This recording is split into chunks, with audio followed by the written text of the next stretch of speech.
Muy bien, muy buenas tardes a todos los participantes. Les saluda Nicolás García y junto a Diego Hasanovich, director ejecutivo de la Fundación El Paciente Inglés, le damos la más cordial bienvenida a este nuevo webinar organizado por la Fundación El Paciente Inglés. Antes de dar paso a nuestro invitado y a este webinar, comentarles que durante la presentación tanto el chat como los micrófonos van a estar deshabilitados.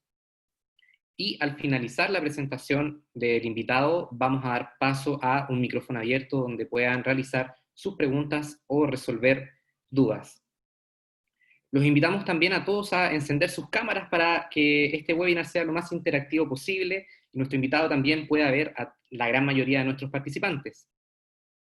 Finalmente, presentar a James Hamilton, el tremendo invitado que tenemos hoy, que nos va a hablar acerca de eventos adversos de infancia, la segunda epidemia.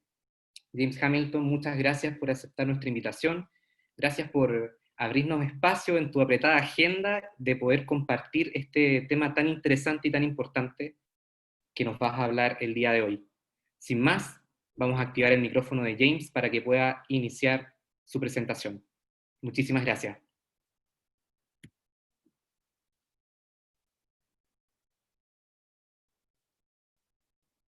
Vamos a activar el micrófono. Ahora sí. ¿Ahora sí? ¿Se oye? Perfecto, perfecto. Oye, agradecerle al paciente inglés que ha sido tan paciente y paciente también eh, en esta sociedad chilena y en Chile. Agradecerle a todos los que están participando, escuchándonos. Y el honor de estar acá, teniendo la oportunidad de poder contar algo que puede ser algo quizás sabido, pero sin duda van a haber algunas cositas quizás nuevas que les van a ayudar y para que sepan que esto es como una especie de borde de la ciencia, o sea, lo que vamos a ver es algo que está al día y que espero que les haga reflexionar y les dé esperanza también, ¿eh? El entender es el primer paso para mejorar, para diagnosticar y mejorar. Ese es el paso actual. Quiero, de alguna manera, que tengamos la capacidad de hacer un diagnóstico, un entendimiento de qué es lo que ocurre con nosotros cuando hemos sido traumatizados, en particular en infancia. Así que, bueno, gracias Nico, gracias Diego, a todos los que están participando y voy a iniciar esto. Espero ser lo más claro posible, de repente puede ser árido, un poquito de paciencia, de a poquitito creo que se va a ir complementando y entendiendo mejor, eso espero. Bueno, la idea de hoy era poder compartir con ustedes lo que significa esta relación que podríamos llamar cuerpo y alma, cuerpo-espíritu, cuerpo-mente. Cómo hoy en realidad ya no existe esta dicotomía clásica kantiana, ¿no? De Kant, de la filosofía, en que el ser humano era un ser doble, un ser que tenía un cuerpo en el cual era habitado por un espíritu, por una mente, ¿no? Un espíritu y una mente que ponía a Dios. Probablemente Dios pueda tener una manera de incorporarse en esta persona, que ¿no es cierto? Hoy en día la llamamos como persona, como un ser único, indivisible, individual, ¿eh? Irreproducible, pero no lo hace, por lo menos por lo que vemos hoy, en base a una especie de habitación fantasmagórica. Estamos totalmente compenetrados y nuestros sentimientos se sienten, ¿ah? Se piensan gracias a moléculas y finalmente gracias a un intrincado mecanismo de información que es como una especie de manual. Como cuando las personas van a armar un Lego. Cuando uno arma un Lego necesita un manual, porque si no, si ve uno de esos Legos que usan los niños, estos de piececitas de, no sé, 1000 piezas, sin el manual, la verdad que yo por lo menos no habría sido jamás capaz de armar un Lego. O sea, de hecho, hasta con manual de repente me sobraban piezas y no sabía por qué me habían sobrado las piezas. Bueno, aunque ustedes no lo crean, pero la biología humana también le pasa de repente eso, que de repente se chispotea el manual y le sobra alguna pieza. Eso podríamos llamarlo las mutaciones. ¿Ah? Entonces, este manual que nosotros traemos, que es un manual que cada uno lo tiene, ocupamos el mismo lenguaje, es un manual en un lenguaje, un idioma universal de todos los seres vivos. Es un manual que tiene la misma cantidad de páginas, es un manual que quizás tiene la misma cantidad incluso de letras, pero cuya escritura, la historia o este manual, es sutilmente diferente entre todos nosotros. Lo más impresionante de todo, es que este manual se va reescribiendo durante la vida. ¿Qué significa eso? Que a diferencia del Lego, la vida puede ir viendo que esas piezas se pueden armar de una manera quizás distinta y va reescribiendo esos cambios de las piezas en el manual. O sea, es un juego dinámico, didáctico que va cambiando con el tiempo. Vamos reordenando y reorganizando las piezas según cómo el mundo en que vivimos. Eso es lo que les voy a contar hoy día. Eso se llama epigenética y eso se llama cómo es esta conversación que tiene el medio ambiente, que tiene el mundo que nos rodea, con nuestra biología, que sigue siendo al final lo mismo, parte de ese medio ambiente. Bueno, no hay un corte claro, definido, es un paso a paso, es un sutil, es cómo van variando los colores del arco iris, ¿eh? Que pasa el amarillo al verde y uno trata de buscar dónde está la línea perfecta donde pasó de amarillo y verde y no se logra ver perfectamente. Ahora, vamos a ir avanzando. Entonces, ¿por qué yo hablo que el abuso y los eventos adversos de infancia son una pandemia del nuevo milenio? Y la podríamos hoy llamar la segunda pandemia, aunque sigue siendo la primera, ¿eh? No hay que confundirse. Esto sigue siendo más importante que el coronavirus. Es, como les comentaba, era muy importante en lo que consideramos el peso del ambiente. El ambiente también es cuando le pegan a un niño, cuando abusan de un niño, cuando le dan mala alimentación a un niño, cuando descuidan a una niña, cuando se maltrata a un niño que siente que es niña, cuando hay contaminación ambiental, un ventana, un quintero. Todos esos son elementos del ambiente que, como vamos a ver, interactúan con nuestro manual de instrucciones. Ese manual de instrucciones se llama el código genético. ¿Ya? Ese código genético, la interacción con el medio ambiente, esa reescritura, se denomina epigenética. La epigenética es todo lo que va generando cambios en este manual de instrucciones, en este código genético. Voy a después hablarles un poquitito de lo que es la respuesta de la alarma o del estrés, lo que se llama el fight or fly. ¿Qué significa eso? Que cuando salta un perro súbitamente sobre nosotros, o corremos y saltamos arriba del árbol o tenemos que enfrentarlo.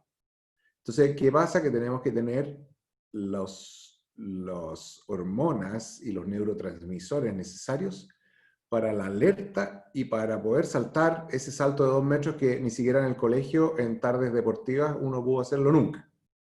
Pero que cuando salta el perro, uno se pega, no sabe cómo está arriba ya del árbol. Eso se llama el fight or flight, que es una respuesta de terror o estupor. Vamos a hablar de lo que es la muerte celular y la atrofia cerebral, de lo que es el postestrés traumático tóxico y de lo que es ACE, que significa Adverse Childhood Experience o eventos adversos de infancia.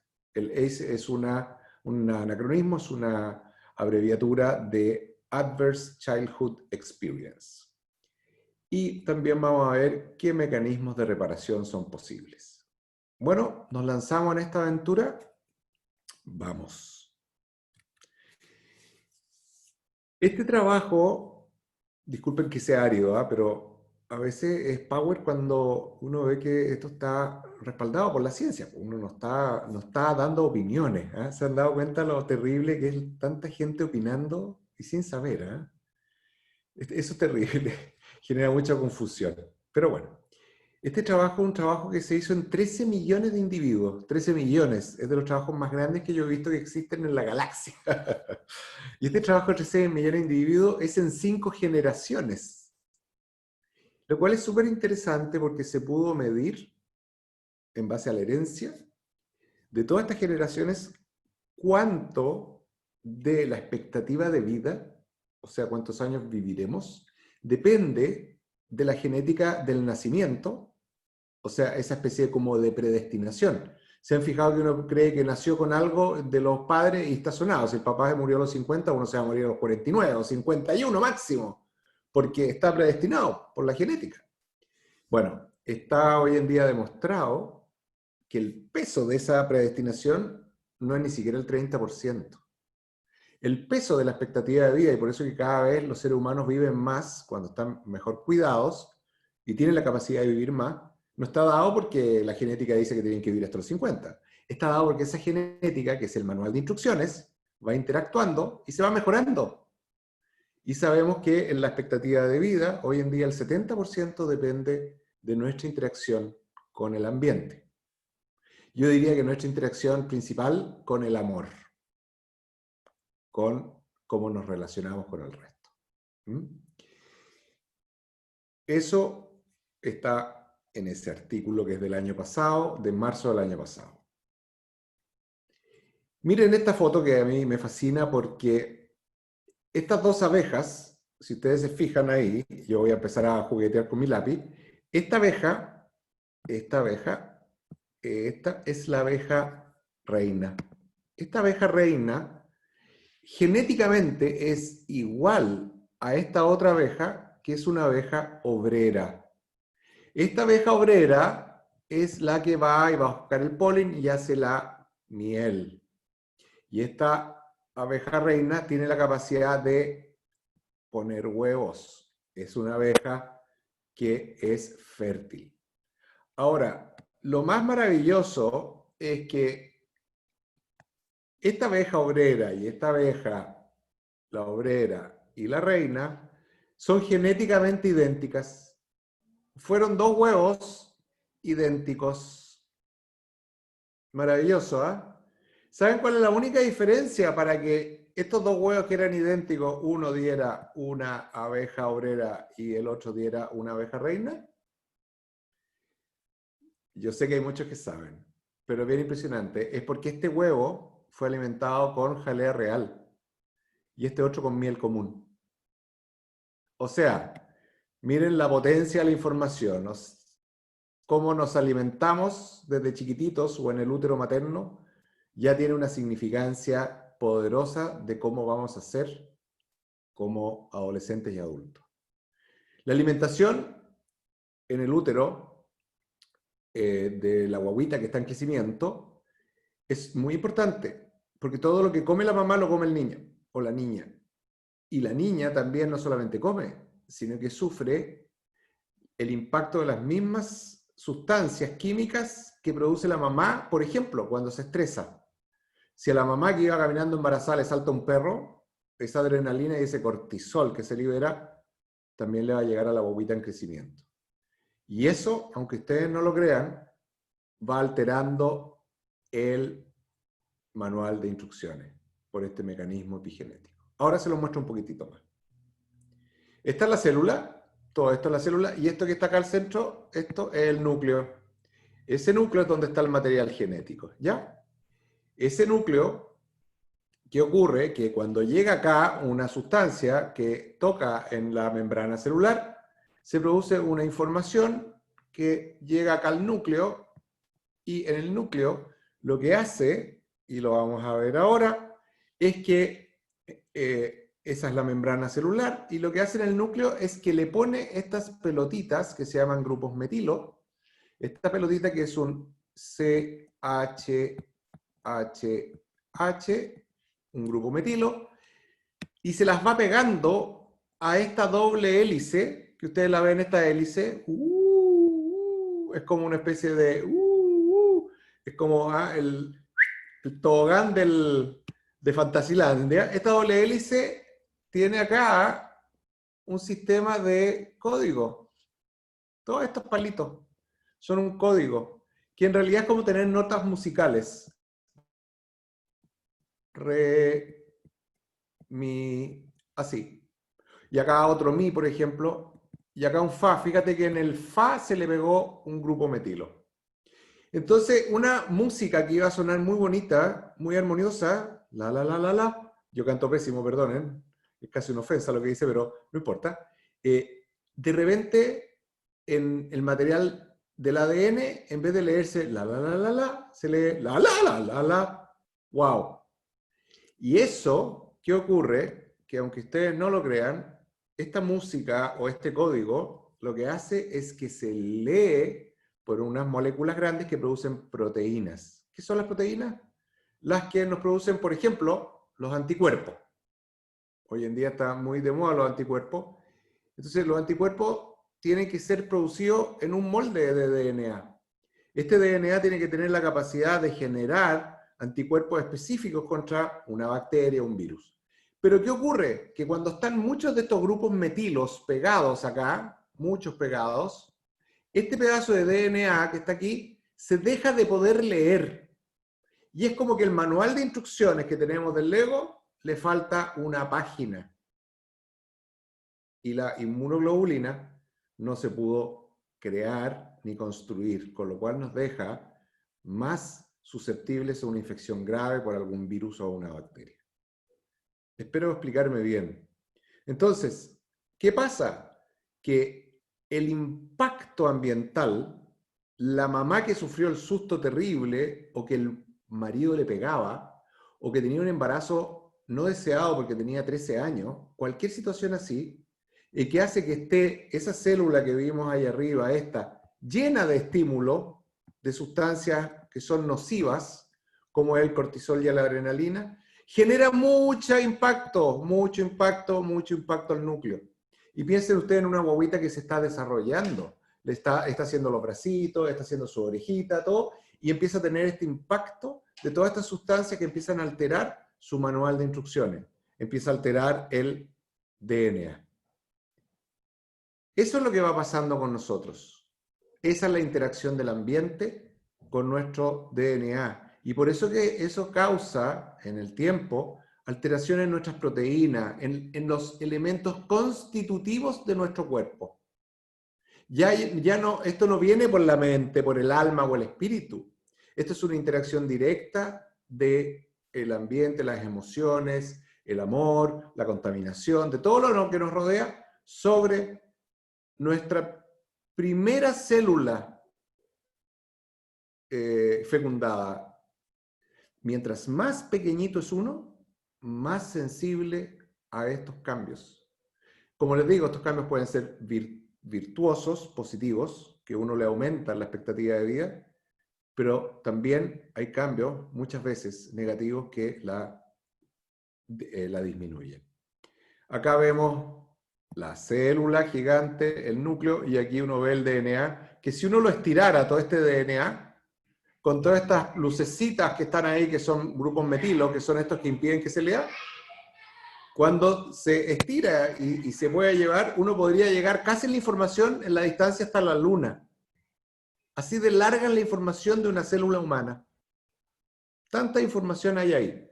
Bueno, mucha de esa información es información que hoy en día no se entiende para qué sirve y que se cree que tiene que ver con información que regula los procesos. Es justamente parte de información que es la que recibe o interactúa o se comunica con el medio ambiente. Si de repente sienten unos ruidos ambientales, son mis hijos porque andan por ahí. Esto es dos cromosomas con... Espérenme un segundito. Pascal, que estoy dando una clase, ¿me puedes cerrar ella? Perdón. Entonces, estos son dos cromosomas. Este se llama Juan y este se llama José. Vamos a llamar Ramón mejor, más fácil. Bueno, Juan y Ramón son dos hermanos gemelos. Gemelos. Su cromosoma, que es una mucha cantidad de DNA enrollado, en este caso son idénticos. Es como las dos abejas, son idénticos. Y por esta técnica de fluorescencia uno ve con los años cómo estos cromosomas cambian de color. Fíjense, acá hay mucho rojo, acá hay poco rojo. En esta zona poquito. Entonces uno va viendo cómo el impacto de la vida de Juan y Ramón, a pesar de ser gemelos idénticos, su biología va cambiando y se van transformando en personas físicamente y biológicamente distintas. Ahora, ¿cómo podemos ver esto? Voy a adelantarme un poquitito, perdón. Aquí uno ve dos hermanas gemelas, una que está en ese momento calva porque sufrió una quimioterapia por un cáncer, y la hermana exactamente igual, incluso un poquitito más alta, que son genéticamente idénticas, no tuvo ninguna de estas enfermedades. Entonces, a ellas, que fueron, a pesar de vivir mucho tiempo juntas, etcétera, ellas estuvieron expuestas a ambientes distintos ya, emocionalidades distintas, situaciones distintas, que hicieron que su genética se fuera comportando de manera distinta. Y la hermana de la derecha, que está peladita, ella, probablemente estos grupos metilo hicieron que partes de su DNA, que son de protector de cáncer, quedaran bloqueados. Entonces, una parte del DNA que protege contra el cáncer y que produce una proteína que protege contra el cáncer, quedó sin poder ser utilizada. Y acá vemos a la derecha dos hermanas que eran gemelas, que las dieron en adopción, sin saber que eran hermanas, a familias distintas, y se reencontraron muchos años después. Ahí están en el programa de la Oprah. Y ahí vemos cómo la señora de la derecha tuvo una infancia, y ella contaba, muy traumática en las afueras de Nueva York, con maltrato, con adversidad, y la de la izquierda, una vida razonablemente que podríamos llamar normal, con buena situación, con buenos recursos y buenos medios. Sin embargo, son genéticamente idénticas. ¿Qué les cuento de esto? Es que además, en la epidemia que hoy tenemos en el problema de la obesidad, mucha gente empezó a estudiar ¿por qué tenemos esta epidemia? Y en base a eso se empezaron a generar historias de pacientes que hablaban de abuso infantil o de adolescencia. Se empezó a repetir mucho el concepto de abuso. Entonces, ahora, ¿qué ocurre? Yo les comentaba de este efecto fight or flight, o sea, del terror que ocurre, las sustancias. Y estas sustancias que se producen son principalmente estas dos, adrenalina y cortisol. Las produce esta glándula que está acá arriba del riñón, que se llama glándula suprarrenal, y que cuando hay un estímulo que uno lo ve por los sentidos, como un perro que viene corriendo en contra de uno, o ladrando, que lo va a morder, o alguna situación de peligro, inmediatamente por estas vías sanguíneas, por estos vasos sanguíneos, se meten acá a la aorta y tiran cortisol y adrenalina. La adrenalina produce taquicardia, nos dilata las pupilas, nos produce sudoración, nos eriza los pelos, nos pone a respirar más rápido y nos estimula los músculos que nos permiten saltar hasta la parte más arriba del árbol o incluso a veces hacer esfuerzos musculares superiores a los que nosotros habríamos podido imaginar. Esto, ¿qué ocurre? Que cuando hay un trauma repetido, por ejemplo, el perro que sale ladrando, uno salta al árbol, pero todos los días toca que uno tiene que pasar por ese mismo camino. Y sabe que va a volver a salir el perro, no sabe cuándo ni en qué momento, pero está obligado a pasar por ahí porque tiene que ir a la escuela y es niño o niña. ¿Y qué ocurre? Que esa persona, como se anticipa que va a volver a salir el perro, no puede apagar esta señal de alarma y se queda con las glándulas produciendo cortisol y adrenalina de manera permanente, y lo que se siente es angustia y estrés. La persona empieza a sufrir de un estado a veces de sensación de opresión, de dolor de guata, de angustia, se siente así. Eso es una situación de trauma que es recurrente o se repite. Lo normal es que, habiendo ya saltado al árbol y se ha ido el perro, uno tenga un sistema que se llama un switch, como un interruptor de la luz, que apaga la alarma. Eso es normal.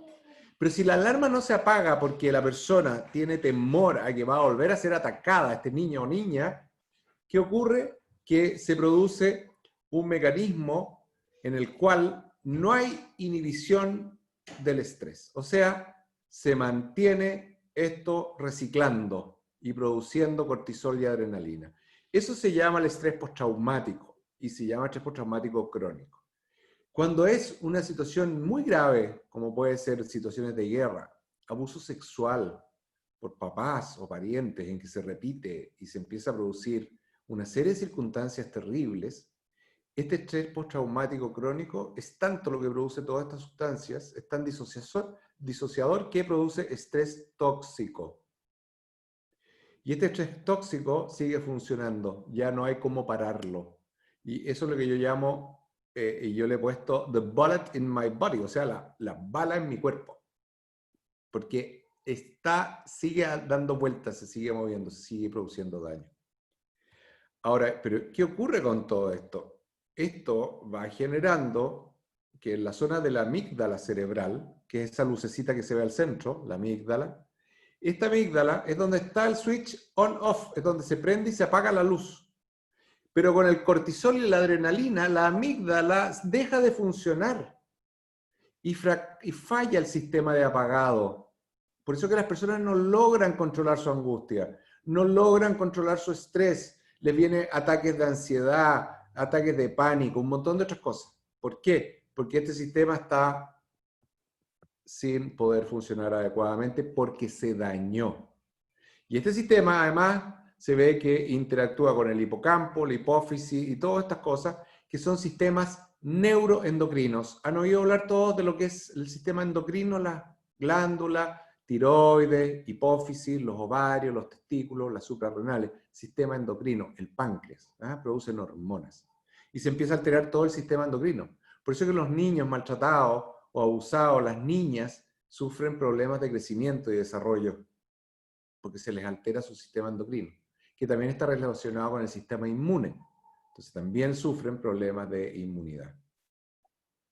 Acá lo vemos como la producción permanente de cortisol, adrenalina y norepinefrina, la epinefrina es la adrenalina, va y empieza a generar un daño en los centros reguladores del cerebro. En esos centros reguladores es muy importante ver que hay una zona acá del cerebro que se llama la corteza prefrontal, acá la zona que se llama hipocampo, que son claves. La zona del hipocampo tiene que ver con todo lo que es temporoespacial, recuerdos, ubicaciones, espacio, dónde estoy. Y la prefrontal, la de acá, tiene que ver con las inhibiciones. Por ejemplo, si yo veo que hay una situación riesgosa o que yo voy a saltar pero que no alcanzo, yo me inhibo, me freno. Pero cuando hay daño en esta corteza prefrontal, yo ya no me freno, no me inhibo. Me lanzo en algo que está superior a mi fuerza.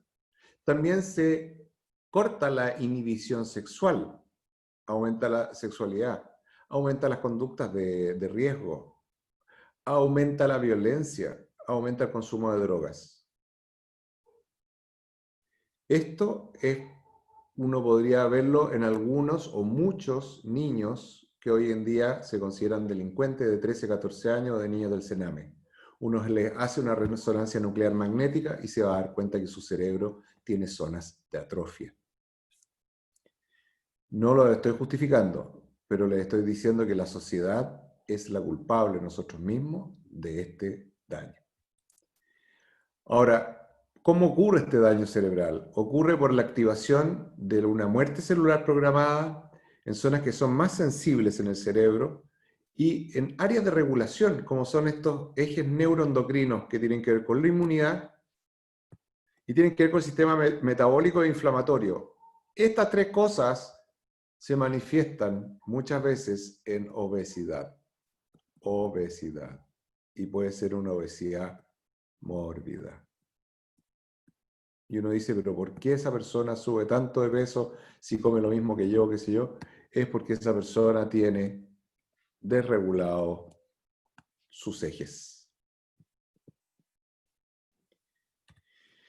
Entonces aquí vemos por qué esta hermana tiene obesidad y esta otra hermana, por alteración de su inmunidad, tuvo una mayor susceptibilidad a hacer cáncer.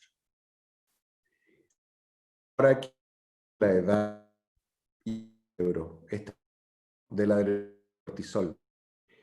Normalmente los seres humanos aumentan su cantidad neuronal hasta los aproximadamente 8 años.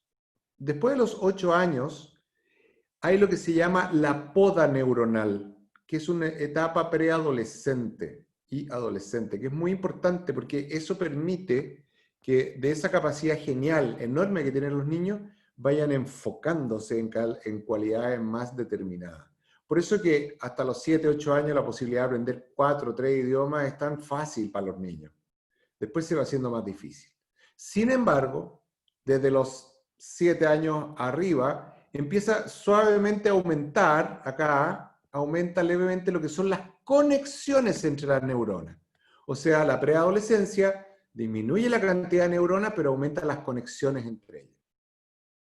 Y eso es normal. Pero ¿qué ocurre si hay una niña o un niño que sufre de abuso sexual cuando es el promedio de mayor frecuencia que hay a los 7 o 8 años? Que es ahí. Esta poda neuronal, por el efecto de adrenalina y el cortisol, va a hacer que esta curva, que es la de abajo, sea mucho más pronunciada y haya una muerte celular. Y también se produce una curva, que es la negra de acá, más pronunciada y más baja, de menos cantidad de conexiones neuronales. Este trabajo es un trabajo bien importante, que es un trabajo del 2016, donde se evaluó, ¿no es cierto?, la cantidad de neuronas, que es la masa gris del cerebro, y la cantidad de conexiones entre las neuronas, que es la masa blanca. Ahora, todo esto hace que zonas del cerebro como la amígdala, que vimos que era el switch, el interruptor on-off, la corteza prefrontal, que es la de las inhibiciones, el hipocampo, que tiene que ver con el espacio y el tiempo, y la memoria, se vean alterados. Ahora, estas áreas dañan el cerebro y su función. ¿Y qué ocurre cuando se altera el hipocampo, la amígdala, la corteza prefrontal? Ocurre que se va asociando a elementos de protección también, que son la negación y el olvido. Hay muchas personas que los traumas de infancia empiezan a caer dentro del olvido, a pesar de que son tan violentos como que debieran estar siempre presentes. Una manera de poder aplacarlo es ese olvido. Y ese olvido ocurre también porque hay zonas del cerebro que de alguna manera se retraen, se recogen, como las zonas del hipocampo, para disminuir la posibilidad de rememoria. Por eso que cuando ocurre de repente lo que se llama un evento desencadenante, a veces se reconectan antiguas conexiones que traen ese elemento de la memoria de nuevo en vida, y así van apareciendo estos flashbacks que van de repente repitiéndose, y a veces van de alguna manera uno uniéndose a otro para armar nuevamente una película que se había perdido. Ahora, todo esto también se va dando en un estado un poco de confusión y es difícil, pero el tiempo, cuando ya empieza a desencadenarse, también va permitiendo reordenarlo. Si el daño original, si el trauma de infancia no ha tenido una resolución, una terapia, el efecto del daño y el efecto de la adrenalina y el cortisol, que es crónico, va generando un daño persistente y progresivo. No se detiene.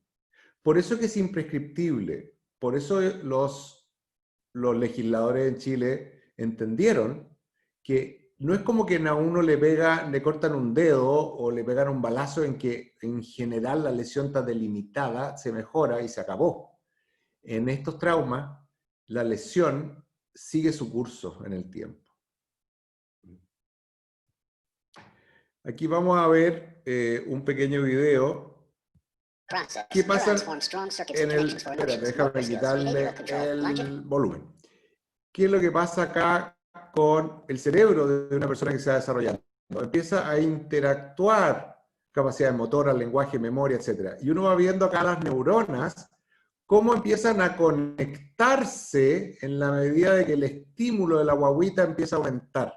Y ahí vemos cómo se ve en el laboratorio las neuronitas que están interactuando en base a estímulos, se van conectando, armando memoria, produciendo sensaciones, sentimientos, ideas, pensamientos, todo.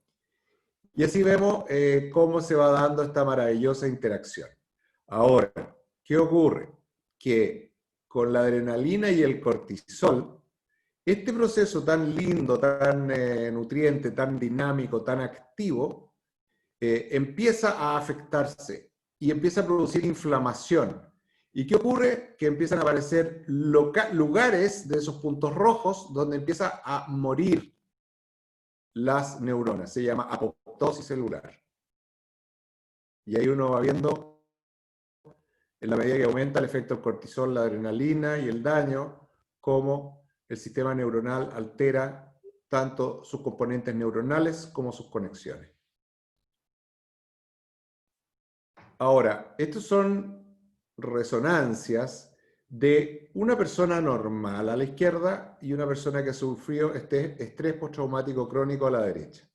Y uno ve cómo acá, esto se llaman circunvoluciones. Todo esto que uno ve acá, mientras más circunvoluciones, quiere decir que más superficie neuronal, más inteligente.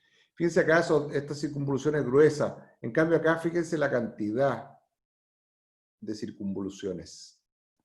Mucho mayor cantidad que en el otro. Esto habla de atrofia cerebral. Y si ustedes se fijan, la cantidad de líquido que hay acá, en la dura madre, es mucho más que el que hay acá. Ese líquido es porque está ocupando espacio donde debiera haber cerebro. Entonces, el estrés postraumático crónico, el daño infantil, juvenil, por abuso, por maltrato, por todas estas causas de adversidad, es una injuria, un daño real biológico. No es una posición política o una opinión social. Acá, a la izquierda, un niño normal. Fíjense, un cerebro bonito, grande, todo. Y acá a la derecha, un niño maltratado, abandonado, descuidado. Acá vemos un hombre joven, normal, y como vemos la diferencia en la zona del hipotálamo, acá al centro, con un joven que ha tenido estrés postraumático crónico. Lo mismo acá, uno ve cómo reacciona el cerebro a estímulos. Esto se llama un spexity, un SPEC, que uno le mide los flujos sanguíneos al cerebro cuando está en actividad. Y uno ve acá con un estímulo ocular o visual, cómo la parte ocular y visual del cerebro se estimula atrás, en la zona occipital. Y acá uno ve cómo ese mismo estímulo hace que el cerebro se dispara en diferentes partes de manera desorganizada. Y esto hace que haya una visión de la realidad, una organización de lo que uno ve, la interpretación que va a variar entre las personas. Acá a la derecha uno ve, fíjense acá una persona con cocaína, como también es todo desorganizado, parecido a estrés postraumático crónico. Y una persona normal, fíjense cómo tiene sus áreas bien definidas, bonito. Ahora, este trabajo, que se llama el estudio Enigma, del 2017, juntó varios miles de pacientes, en 1800, de los cuales 794 eran pacientes que habían sufrido estrés postraumático crónico y lo compararon a otro grupo que era normal, en los tamaños cerebrales. Y se demostró significativamente que el tamaño cerebral de aquellas personas que habían tenido estrés postraumático crónico era menor que el de los sujetos control o normales. Eh,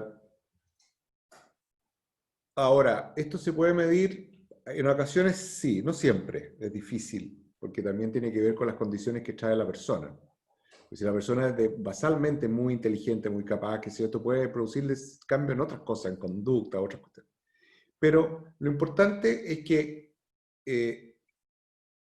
todos estos elementos pueden traer dificultades medibles en las habilidades cognitivas, como son la atención, el aprendizaje, la memoria prospectiva, o sea, la memoria que uno en el fondo lee unas cartas o que sea ahora y puede tener una capacidad de recordarla en el futuro, ¿ah? Y hacerse ciertas capacidades.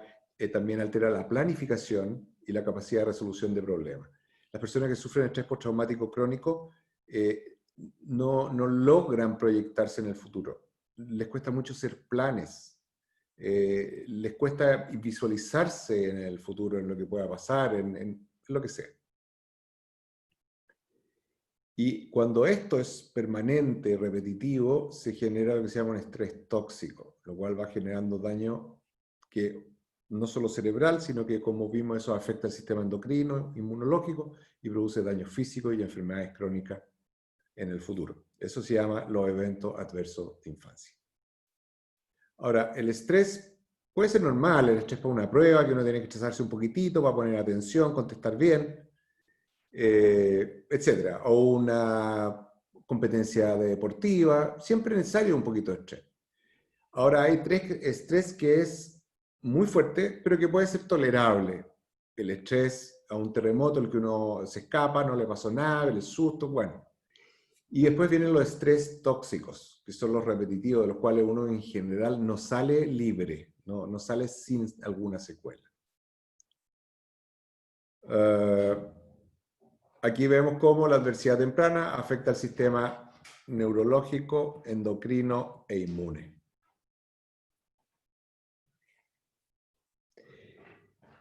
Ahora, estos eventos adversos de infancia se estudiaron buscando las causas de la obesidad mórbida y se encontró que son experiencias que ocurren en la infancia o juventud que tienen consecuencias para el resto de la vida y que afectan los elementos fundacionales de la salud. Esto que ven a la izquierda es un trabajo que se hizo en 19.000 personas del CDC de Atlanta, los mismos que estudian en los temas virales, y una especie como de seguro de salud de California que se llama Kaiser Permanente.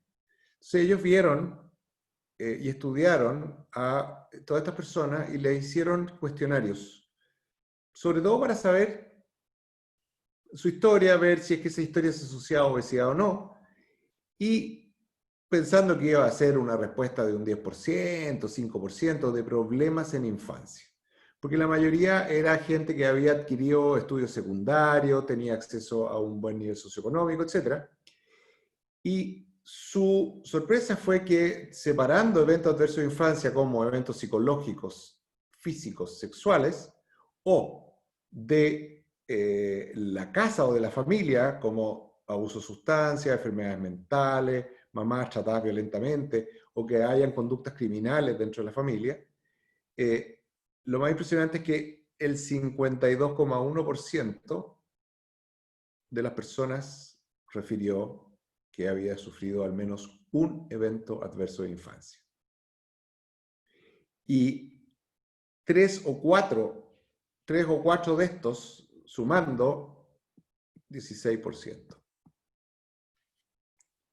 Y se vio que este 16%, esto que sumaban 3 o 4 de estos eventos, generaba una expectativa de vida de menos 20 años. Y así, este estudio se replicaron, eso fue el año 88, el año 98, y luego se hicieron el año 2008, 9, 11, 13, y también en otras poblaciones. Y se reportó que los eventos adversos de infancia en realidad subían al 1, en general era casi 62%. Y más de 4 eventos, 17%. O sea, de hecho, cuando se empezó a investigar más, las frecuencias aumentaron, no disminuyeron, repitiéndose en el tiempo y en algunas sociedades distintas. ¿Qué significó esto? Que las personas con eventos adversos de infancia en la vida hacen 20 veces más cáncer, 22 veces más infarto, tienen más bronquitis crónica o enfisema, se hacen fumadores, obesidad mórbida, uso de alcohol, drogas, tabaquismo, mucho más que el resto. Y el riesgo de suicidio, aunque está, si no me equivoco, no está acá, aumenta 200 veces al de la población normal. 200 veces. Y se vio, y pudieron verlo en este trabajo, viendo la expectativa de vida, que una persona que tiene 4, 6 al principio, pero hoy día se sabe que son 4 eventos adversos de infancia acumulados, disminuye su expectativa de vida 20 años. O sea, se muere 20 años antes. En vez de durar hasta los 80, va a durar hasta los 60. Qué heavy, ¿eh? Esto sí que es una epidemia. Estamos hablando en sociedad occidental de un 16-17% de la población. Imagínense en países donde el maltrato en la infancia es mucho mayor. Los niños de la guerra, países que están en guerra, países donde se discrimina a la mujer y al niño. Es heavy. Esto sí que es la gran epidemia. Ahora, ¿qué cosas aumentan el daño? Lo aumenta la edad, mientras más pequeño, peor el daño, la repetición, la violencia asociada. Y el vínculo, porque la persona que debiera cuidar a ese niño o esa niña es justamente el agresor o la agresora. Eso es terrible, porque además hay dependencia económica, etc. Por lo tanto, también no hay posibilidad de escapar ahí, lo cual va generando una sensación de aislamiento, reclusión, incomunicación, encierro. Y lo más parecido es la palabra tortura, cárcel y tortura. Por eso que los abusos de infancia y adolescencia, para mí, es lo más parecido o quizás uno de los elementos más descriptores de la tortura. Ahora, y ya queda poquitito, estos cambios que hablamos al principio en la genética, que son los que causan finalmente todas estas enfermedades, porque lo que altera el cerebro, lo que va matando las neuronas, lo que altera nuestros ejes endocrinos y todo, es porque finalmente ese DNA se empieza a dañar. Y ese DNA normalmente uno lo hereda en el testículo los hombres con los espermatozoides y en la mujer los óvulos. Pero normalmente cuando se producen los espermatozoides y se producen los óvulos, ¿qué ocurre? Se limpian estos grupos metilo, se reescribe como con imprenta el manual original. Pero cuando el trauma es muy marcado, muy acentuado durante los años, puede quedar en la herencia marcas de la epigenética dañada de la mamá o del papá. Incluso se ha visto que puede llegar hasta 3 generaciones. O sea, el crimen del abuso sexual infantil es algo que produce una bala en el cuerpo, no cede el daño y además es heredable. Hoy en día, los abogados, la jurisprudencia, las escuelas de leyes del mundo no sabían bien ni saben bien cómo lidiar con daños heredables. Es un concepto nuevo, difícil. Por eso es imprescriptible. Bueno, aquí me voy a saltar a este caballero que fue un premio Nobel, que fue el que explicó un poco lo que es la memoria. Pero para terminar, el abuso sexual infantil y adolescente y los eventos adversos de infancia alteran irremediablemente el cerebro mediante daño directo y mantienen memoria epigenética, significa que van alterando el DNA. Esto altera la psique del individuo y también altera su interpretación del tiempo y el espacio.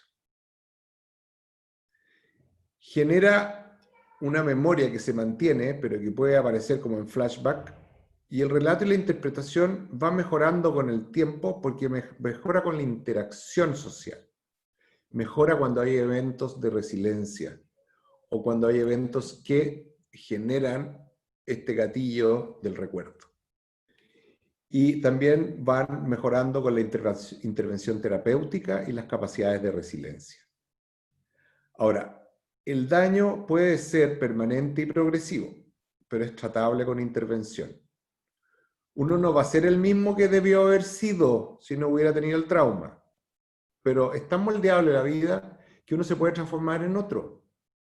Y ese otro o esa otra pueden ser incluso mejor que el que podía haber venido programado. ¿Por qué? Porque vemos que el 70% de lo que seremos va dependiendo de este ambiente. Si el ambiente es negativo nos produce daño, si el ambiente y la interacción es positiva nos puede recuperar. Por eso que hablábamos de que era un asesinato, un crimen en evolución. Las pruebas se fortalecen con el tiempo. Las víctimas tienen derecho al tiempo, pues el tiempo no depende de nosotros, depende de su capacidad biológica, de su resiliencia y la interacción que les permita a ellos y ellos entender que alguna vez fueron víctimas. Porque lo que siente la víctima primero es ser culpable. Se queda como enquistado en la sensación de culpabilidad. Y es una tortura permanente. Por eso que hablábamos en esa época, y hoy en día es un crimen imprescriptible, es un crimen de lesa humanidad, y su impunidad y falta de prevención y tratamiento corroe las raíces de nuestra sociedad y solo gatilla una muerte programada. Ahora, la intervención, el amor, el afecto, el ambiente favorable, la buena nutrición, el medio ambiente, los bosques, la naturaleza, la falta de estrés, todo pueden ser elementos de recuperación y de salud. Y se ha visto que efectivamente van contribuyendo a esta mejoría.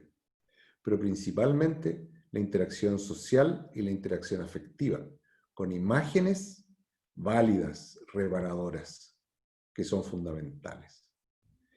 Así que, bueno, esto les quería yo comentar y les quería de alguna manera decir, no con un afán de dramático o terrorífico, sino que para tomar el peso de lo que está pasando bajo nuestras narices. Yo tengo la deformación de ser médico, entonces me gusta enfrentar las enfermedades, no me gusta que me hagan leso. Entonces, si yo logro tener los elementos suficientes para hacer un diagnóstico, entonces puedo empezar a planificar una terapia. Pero si no logro ver los elementos para hacer el diagnóstico, la enfermedad va a estar ahí subyacente permanente y yo no voy a poder hacer nada por tratar de mejorarla. Así que espero que esto que les cuento sea motivo de esperanza, de información y de ver un poco de manera distinta lo que ocurre con un niño del Sename que se escapa y comete un acto violento o que tiene, o que deja, no sé, o que queda esperando guagua porque, en el caso que no haya sido violada o abusada, pero porque tuvo una desinhibición sexual. Es porque el daño que han tenido genera zonas de atrofia cerebral que hace que sean más proclives. Por lo tanto, un juez hoy en día, al juzgar a un niño de 14 años, habría que pedirle primero que le haga una resonancia nuclear magnética y que la comparara con una resonancia nuclear magnética a un niño con buenas posibilidades económicas, buen colegio, etc. Vamos a ver si son iguales. Porque ese niño de 14 años que lo quieren meter a la cárcel y que efectivamente cometió un acto delictual, no lo vamos a mejorar en la cárcel. Lo vamos a dañar aún más. Lo que necesitamos es tener una sociedad reparadora. ¿Cómo hacerlo? No sé. Y ese es trabajo de todos nosotros. Creo que hoy en día nosotros deberíamos estar unidos pensando en cómo reparar, cuidar y recuperar, porque es lo que realmente se necesita y, como vemos, no en seguir retraumatizando o dañando. Muchas gracias. Jimmy, Yo sé que en casa, aunque tenemos los micrófonos apagados, te están aplaudiendo las más de 100 personas que se han juntado hoy con nosotros en este webinar de la Fundación El Paciente Inglés. Y quiero, además, porque eres mi primo y te quiero como un hermano, te quiero agradecer en especial y darle la palabra, obviamente, a Nicolás García para que abramos el micrófono abierto, porque estoy seguro que vamos a tener muchas preguntas del público, un público que me ha alegrado mucho al verlo. Veo muchos amigos, un beso gigante a Alejandra Rubio, mi profesora, mi colega que está viéndonos en casa, José Manuel Abarca también y familia, los veo allí, un gran abrazo también. He visto hasta a mi papá, Valeria Silva, Jane Chambers y mucha gente, perdonen si me olvidé de alguien, pero es una alegría también poder compartir en estos tiempos que corren, y Janitza, por supuesto, Georgudis, que está siempre presente aquí. Nico. Muchísimas gracias, Diego. Así es, vamos a continuar con la sesión de micrófono abierto y me sumo a las palabras de agradecimiento a James Hamilton por la gran presentación de esta tarde y también la compañía de todos ustedes que están participando en este webinar.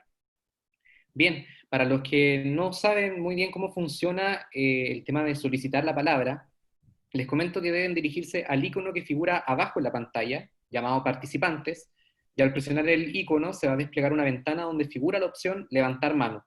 De esa forma veremos quién está solicitando la palabra y activaremos el micrófono para que puedan realizar su pregunta a nuestro invitado, y ya tenemos a dos personas que nos están pidiendo el micrófono. Vamos a comenzar con María José Espinosa y vamos a activar su micrófono inmediatamente. Vamos a ver si logramos conectar. Ahora sí, María José. Hola, María José.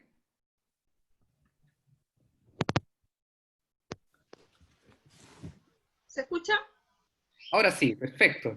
Sí, estoy audífono. Maravillosa la charla, muchísimas gracias. Muy entretenida, muy lúdica. Tengo unas preguntas con respecto a... Son dos preguntas, perdón, se me va un pajarito en la cabeza. Son dos preguntas. Primero, si todo lo que hemos hablado del daño a nivel celular ocurre solo en pacientes hasta cierta edad o si el daño es replicable cuando el paciente es adolescente. Y segundo, si toda esta terapia de amor y tratar de cambiar la situación de medios ambientales donde está inmersa esta célula, ayuda cuando ya hay un estrés crónico, cuando ya estamos hablando de un paciente adulto. Mira, hay cambios epigenéticos que aparentemente permitirían cierta flexibilidad de mejoría en una ventana entre como los 25 y 45 años. O sea, ahí es clave la psicoterapia, porque la psicoterapia ayuda a reinterpretar la vivencia. Lo que hace es resignificar la historia de uno, que es muy importante porque tiene que cambiar esa hora trágica que uno vivió. Hay que cambiar los roles. Uno no era el malo de la película, uno fue la víctima. Y ese cambio, esa reinterpretación de roles, es súper importante hacerlo con terapia guiada adecuada. Y eso también es un tema no menor, porque para la recuperación, independiente de todo lo que es la parte social, el amor y todo, es fundamental el hilo conductor de la terapia, que muchas veces tiene que ser por muchos años. Y eso debiera ser algo que pudiéramos garantizar como Estado. En Alemania, hoy en día, es una garantía del Estado, la salud mental y la terapia. Y en estos casos cada vez aún más. Así que, ¿qué quiero decir? Que esa cosa como privilegiada de aquellos que podían acceder a terapia, o en Chile, además, el drama en Chile es que se veía como que fuera, todos los que hemos estado en terapia es como que estamos loquitos, o como que estamos minusválidos, y en realidad es un privilegio, es algo totalmente necesario a lo cual ojalá cualquier persona pudiera acceder en algún momento de su vida.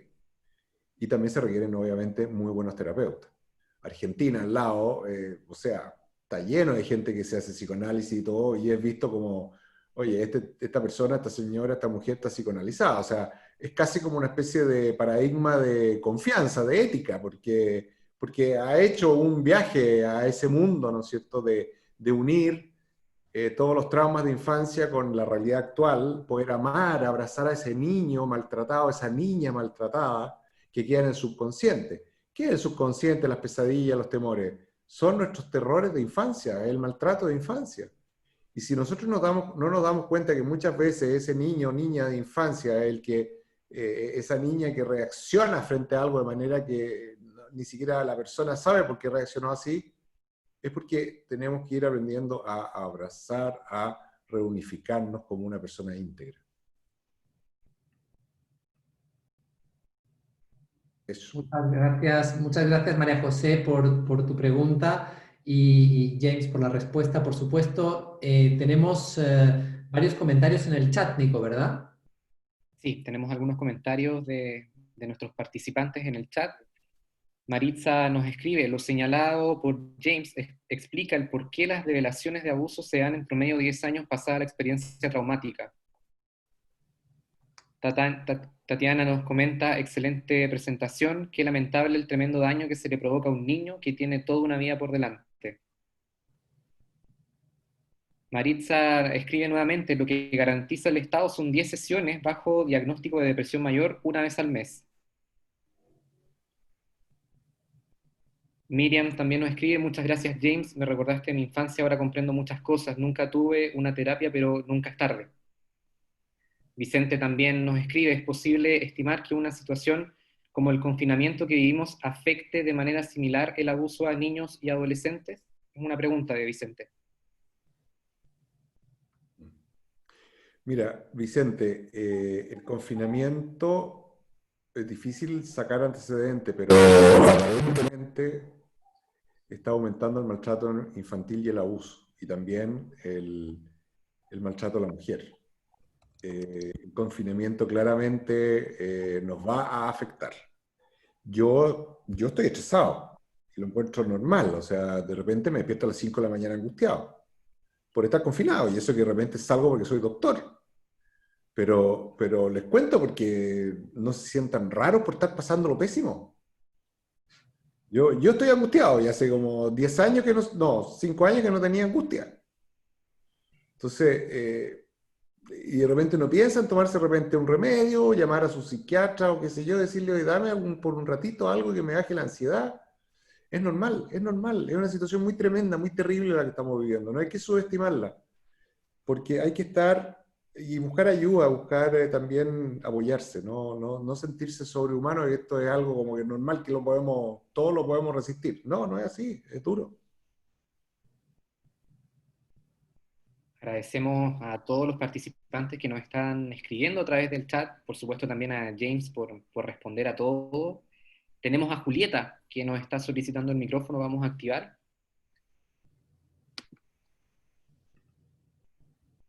Vamos a tratar de conectar el micrófono.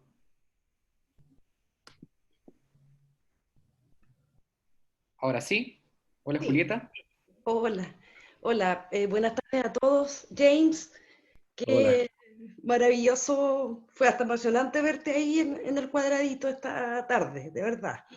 Muchas gracias. Y tengo una pregunta que me ronda un poco por esto del estrés postraumático que has explicado muy bien, y el efecto neuronal, ¿no? Que impacta a una persona que haya vivido una experiencia traumática fuerte. Por ejemplo, la de abuso sexual infantil, donde se provoca el daño, ¿cierto?, fuerte a ese nivel biológico. Entonces tú hablaste de esperanza al principio, pero al ver la exposición después, o sea, yo te veo a ti y ya tengo esperanza, ¿cierto? Cada vez que te he visto he tenido esperanza, de verdad, al escucharte y al saber de tu experiencia.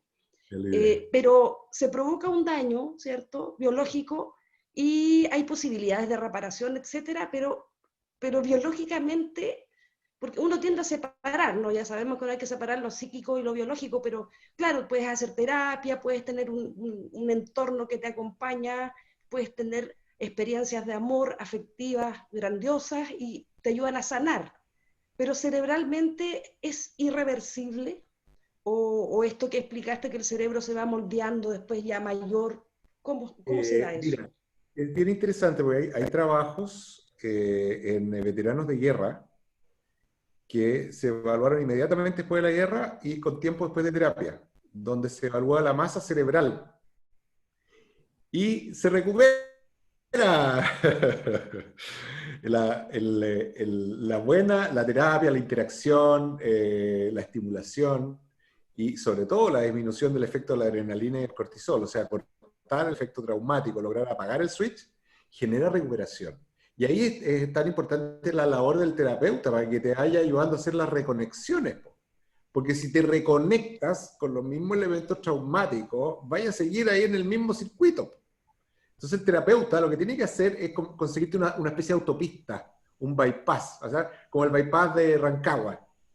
Te tiene que buscar hacer una carretera nueva de pensamiento, de manera tal de que las cosas que te ocurren las analices de otra manera. Que cuando tengas alegría seas capaz de estar feliz. Incluso llorar, pero de felicidad. Cuando tengas terror, te dé miedo. Cuando tengas pena, llores. Pero cuando estás con estrés postraumático crónico, todo se transforma en angustia. Te va bien en la universidad, pasas ahí un ramo y te da angustia. Viene el día de tu cumpleaños, te deprimes, no quieres cumpleaños, no quieres estar con tu amigo, te angustias. Todo va por el mismo camino, la angustia. Entonces lo que hay que hacer es un bypass, que vayan reconectando la pena con la pena, la alegría con la alegría, ¿eh? Y haciéndonos como una especie de entonarnos con las sensaciones adecuadas para los momentos adecuados. Y aprendiéndonos a hacer una cortina, como la de un local, así esa cortina de metal para cerrarlo, que nos permita abrir la cortina de la empatía, la solidaridad, cuando es necesaria, y bajar la cortina para la protección, para no enganchar, no caer en las malas vibras, no caer en el chantaje emocional, no caer en tanta cosa. Pero eso se va aprendiendo con el tiempo. Eso. Muchas gracias, Julieta, por tu pregunta. Y James, tenemos otra pregunta. Vamos a darle el micrófono a Carolina Pérez, que nos lo solicita. Carolina, hemos activado tu micrófono. ¿Nos escuchas?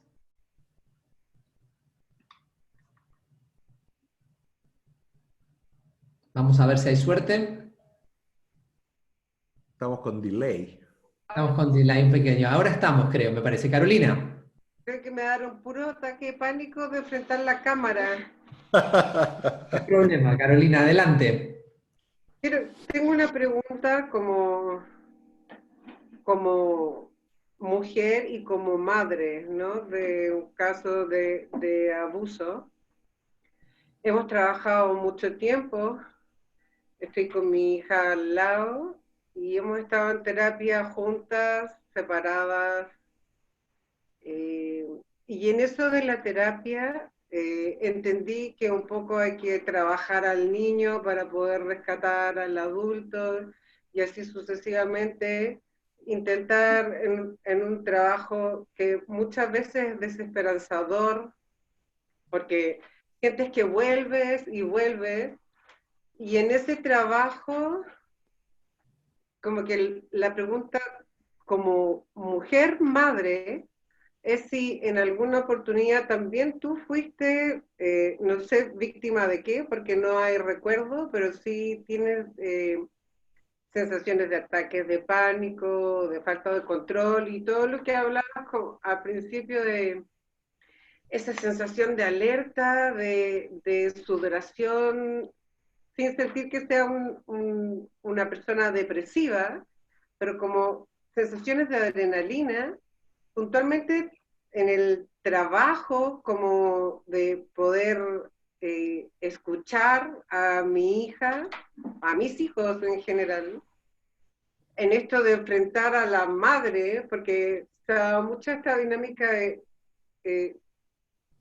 soy tú eres la adulta y yo el niño, y en esa responsabilidad de protección que uno va entendiendo y aprendiendo a dejar de defenderse por estar en la posición de adulto, pero a la vez se dio que trabajamos a la niña, pero también trabajamos a la mamá, que era yo, y en ese proceso estuvimos varios años y yo nunca he tenido como una correlatividad de hechos, ¿sí? Con respecto a mis hijos los tengo claros. Y la pregunta es si existe el flashback sí o sí. No. ¿No? No, mira, lo que pasa es que lo que he mencionado acá, Carolina, son un poco los extremos del trauma. Pero el abanico del trauma es muy amplio. Por ahí mi amigo Hans Hoffman comentaba si los diferentes tipos de trauma producían cosas distintas. Y la verdad es que los mecanismos biológicos, las moléculas y las sustancias son las mismas.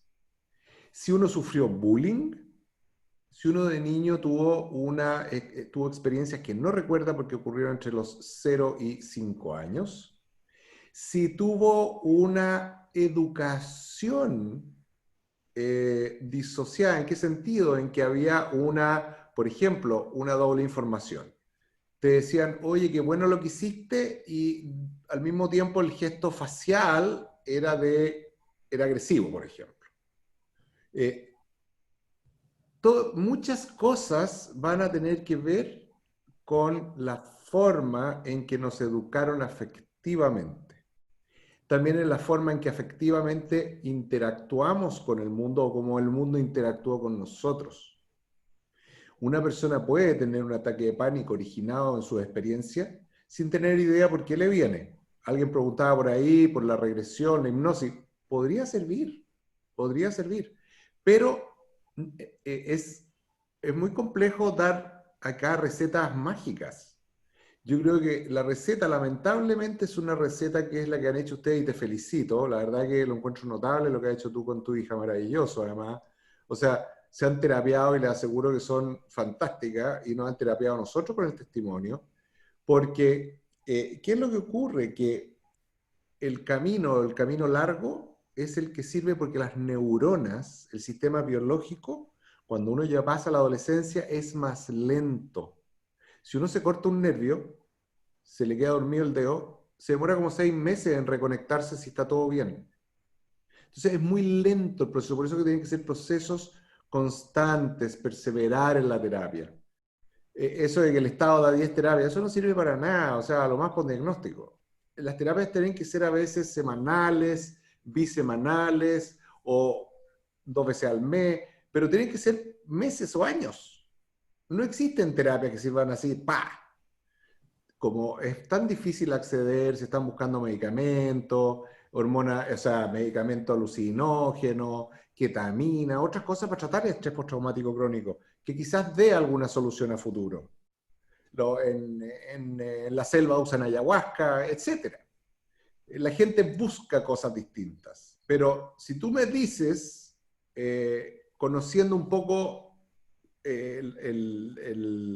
la información de esta experiencia, creo que la mayor experiencia es lo que ustedes hacen, de su comunicación y de su afectividad, junto con una terapia bien llevada. Y en muchas ocasiones también se requiere medicamento, porque el medicamento libera lo que se llama la nursery, o sea, es como libera la parte de las neuronitas guaguitas que todavía tenemos, aunque seamos viejitos, y las reconecta. Y las reconecta con la terapia, las reconecta bien. Eso es lo que ayuda en los medicamentos, los antidepresivos, por ejemplo. Entonces es súper importante hacer un buen diagnóstico psíquico y no sentirse humillado. Todos tenemos patologías psíquicas, no hay nadie que se salve. Lo que pasa es que los más encachadas, las más encachadas y más encachados son los que se dan cuenta que lo tienen y buscan ayuda. Pero el resto no busca ayuda porque son narcisos, po. Son megalomaníacos, po. ¿Te fijas? Entonces todo lo que tú me hablas es de salud. O sea, la experiencia que ustedes viven, que tú cuentas y que te atreves a contar acá, es salud, es sanidad, es el camino. Está muy bien. Fantástico, Jimmy. Muchas gracias, Carolina. Muchas gracias por compartir con nosotros en esta instancia un comentario de mi amigo, el doctor Vicente Arangui, colega, que también nota que me pregunta por qué da la casualidad que la mayoría de concurrentes aquí a nuestro evento son mujeres. La verdad que no tengo respuesta. Hemos invitado a toda la comunidad. A lo mejor tenemos más seguidoras mujeres que hombres, no lo sé. A lo mejor podríamos investigarlo como te gusta la evidencia, Jimmy, pero tenemos una mano alzada de Cecilia Barrientos Urra. Cecilia, vamos a darte el micrófono activado, a ver si lo logramos. Cecilia. Ahora sí. Hola, buenas tardes para todas y para todos. Qué gusto y qué emoción poder saludarte, James. Me parece una maravillosa oportunidad que no me la quería perder. Y pido disculpas desde ya porque más que hacer una pregunta, quiero hacer un comentario que espero que me salga cortito. Lo primero es, bueno, contarles desde dónde hablo. Desde Valdivia, para empezar. Yo soy psicóloga con formación en psicoterapia y a lo largo de mi vida profesional me ha tocado trabajar, yo creo que la gran cantidad de personas con experiencias de abuso sexual durante la infancia y con variedad de expresiones del trauma. Y yo quería comentarte algo que a lo mejor, bueno, yo he leído que te lo han comentado, pero creo que nunca está de más. Hay una cantidad de gente a la que el testimonio tuyo y el de los otros dos compañeros ha ayudado, que creo que es siempre importante tenerlo presente. El ejemplo de enfrentar, mirando a la cara el dolor y los miedos y todo aquello que significa la experiencia traumática, es un signo de irse mejorando, que es un ejemplo que siempre ayuda en el proceso. Yo puedo contarte que incluso yo he enviado a personas a ver el video, y a la gente joven especialmente que no los conoció a ustedes hace 10 años atrás, como una forma de encontrar referentes, porque este es un tema, como decían otras personas, silenciado, no, efectivamente no es un tema del que se hable. Alguien preguntaba en el chat, ¿por qué no se habla? Bueno, de sexo no hablamos, menos de sexo traumático. Además, todavía vemos a los niños de una manera muy injusta. Entonces, por ejemplo, los desposeemos de su legítimo derecho a la educación sexual. Entonces después los niños no tienen palabras para explicarnos qué es lo que les pasó. Para empezar. Y sumándome a la idea de esperanza que tú has enfatizado tanto en esta excelente presentación, compartir con todas las personas que están participando también que efectivamente se puede. Yo creo que ustedes son un ejemplo de que se puede, con el amor, con el respeto, con la ternura, tan libres de odio, que es una cosa tan admirable en ti y las otras dos personas que han mostrado su testimonio de manera pública, como gran señal de que se puede. Y sí, pues, se puede. A mí me ha tocado atender gente de 60 años que cuenta por primera vez que fue abusado por su abuelo, mismo abuelo que está abusando ahora a la bisnieta. Y se puede, a cualquier edad se puede liberarse del terror, del insomnio, de las pesadillas. Se puede. Un último detalle. Me gusta mucho el énfasis que yo creo que es súper ignorado en relación a la inflamación que se produce y la relación entre la obesidad y el trauma infantil, porque está absolutamente poco considerado en las políticas del Estado acerca de la alimentación saludable, los elige comer sano y qué sé yo. No es suficiente, pues. Absolutamente falta una perspectiva mucho más integral de lo que es la vida y las experiencias, de las trayectorias de vida de las personas tan llenas de traumas. Agradecerte por el espacio de hablar y la oportunidad también. Muchas gracias. Muchas gracias, ¿eh? Te pasaste. Muchas gracias. Muy, además, muy lindo, muy profundo lo que has dicho. Muchas gracias. Muchas gracias, Cecilia, por tus comentarios y nos alegramos que hayas tenido la oportunidad también de conversar y compartir con nosotros y con James. Y vamos a ver, Nicolás, si hay algunas preguntas del chat que podamos dirigir a James, y tenemos algunas manos más alzadas, así que vamos allá. Nicolás, tu micrófono, ya. Ahora sí, perfecto. Sí, tenemos muchos comentarios de agradecimiento, muchos comentarios de cariño a través del chat. Voy a leer una pregunta de Guillermo Muga, que solicita, por favor, que hable del concepto antifrágil. Sí. No es mío, pero me lo escuchó a mí, porque yo lo he hablado. Sí. No lo sé, lo consultó por el chat. Sí.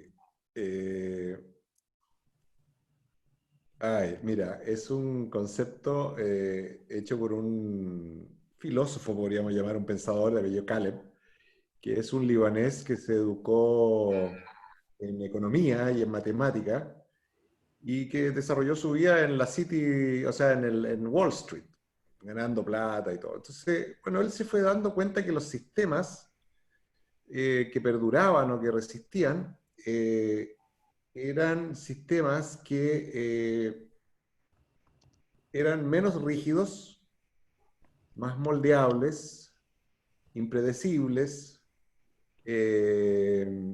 y que al mismo tiempo era bien sencillo también a veces de destruir. Por ejemplo, se imaginaba él siempre una especie de cristalería, la típica de la cristalería, ¿no es cierto?, donde está todo ahí fijo, rígido, bonito, transparente, bien armadito. Tú entras ahí, le pegas un empujón, se cae algo y quiebras todo. Es todo lo contrario a la flexibilidad, al dinamismo, a muchas características. Y esencialmente él asociaba todo esto a un concepto un poquito más como caótico, ¿eh? En que las personas que de alguna manera están siempre abiertas al cambio, al pensamiento, pueden ser personas frágiles porque no están en las estructuras de los poderes rígidos, pero adquieren una capacidad que es aún más potente, que es lo que él considera la cualidad o calidad de lo antifrágil. Esto antifrágil es algo que es tan potente, tan moldeable, que cuando tú, es como el agua, cuando tú pasas la mano a través del agua, pasa tu mano, pero la sacas y sigue el agua ahí mismo, no le hiciste nada. ¿Ah? Es como el aire. Tú lo puedes pasar las manos, todo, pero sigue ahí. Tiene una capacidad y una flexibilidad y una situación como de caos que lo va transformando en algo resistente al tiempo, en el sentido de perdurar. Yo creo que la mente humana, el corazón humano, si se enquista buscando esa estabilidad de lo que puede dar a veces la religión, de lo que pueden dar a veces los dogmas, de lo que pueden dar a veces las ideologías políticas, lo que hace es tomar una conducta rígida que impide todo lo que es lo creativo, la vida, que es dinámica, lo benigno, la bondad. Entonces, y que también se va haciendo resistente a los cambios del tiempo. Y finalmente termina fragmentado, destruido. Entonces, por eso que el pensamiento, la ciencia, la flexibilidad, el escuchar, la comunicación, como esas redes neuronales, eso es lo antifrágil. Lo antifrágil es esencialmente creatividad, moldearse, poder cambiar de opinión. Eso es, y creo que cuando uno ha tenido trauma, lo antifrágil se refiere también a la reinterpretación de la historia. Al decidir de que uno probablemente ya no va a ser el mismo que iba a ser, pero va a ser mejor, porque ahora tiene conciencia. En ese otro yo que pudo quizás no haber sufrido abuso, quizás nunca habría tenido la conciencia que tiene este yo de hoy. Y su camino habría sido quizás otro. Y que quizás habrías transformado en un maltratador o en un abusador. Por eso que esto es una metamorfosis, una alquimia, transformar la basura en la cual uno se siente culpable en oro, en que uno es un alguien valioso, ¿eh? Maleable, un oro derretido. Eso. Muchísimas gracias por el comentario y la pregunta. Y vamos a darle el micrófono a una querida amiga, la doctora Yanitza Georgudis. Por favor, vamos a ver si podemos activar tu micrófono, Yanitza, aquí. Hola, buenas tardes. Muchas gracias. Me encanta ver tanta gente que no nos conocíamos y sin embargo hoy día ya tenemos un punto común distinto de partida. Muchas gracias, James, por esta conferencia y gracias, Diego, también y Nicolás por invitarme. Respecto a este último concepto que preguntaba este amigo de la concepto de antifragilidad, es como relacionado o sinónimo de la neuroplasticidad. Me surgió esa inquietud, esa primera pregunta. Y no sé si primero contestas eso y después te hago la segunda inquietud que tengo. Sí, totalmente relacionado a la neuroplasticidad, totalmente, totalmente. Ya, gracias. Ahora, respecto de los factores que planteaste que aumentaban el daño permanente, en el caso puntual de un niño o una niña abusada sexualmente, lo relacionaste con el vínculo de quien debiera protegerlo. Cuando ese quien debe protegerlo no le hace caso, no le cree, mira para el lado, ¿es el daño del trauma de abuso sexual aumentado o a ese daño se le agrega un daño nuevo que después se va constatando o lo hace más presente? ¿Es como un nuevo daño que se le agrega a ese daño de abuso? ¿O ese gran hoyo de daño de abuso se agranda, digamos, como el punto de la media que se va corriendo y la media se deshace? Súper interesante la idea y la pregunta, porque la persona que ya ha sufrido daño en una situación en la cual está voluble, en que no ha habido resiliencia, cualquier otro daño va a ser muchísimo más impactante. O sea, lo primero es que es amplificador, se amplifica. Por eso que la retraumatización es tan grave.